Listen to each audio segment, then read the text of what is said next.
কিভাবে তারা আমাদের ঘরে আগুন লাগিয়ে দিয়েছে। দেখুন আপনারা, দেখুন।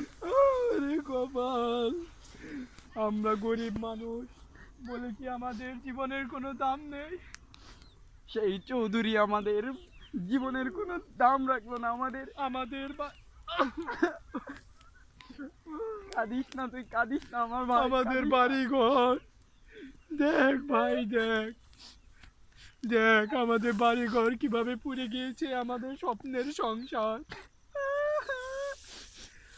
কি বা চেয়েছিলাম আমরা আপনার কাছে চৌধুরী সাহেব? আগুনটা দেখতে দে, সবাইকে আগুনটা দেখতে দেখ দেখ রহিমের বাড়ি কিভাবে কিভাবে আগুন জ্বলেছে, দেখ দেখ দেখ দেখ কিভাবে আগুন ধরিয়ে দিয়েছে, দেখ দেখ। রহিম, রহিম না, যাস না, ভিতরে রহিম রয়েছে, তুই যা উদ্ধার করে নিয়ে আয়। বাঁচা ওকে, বাঁচা। তুই যা।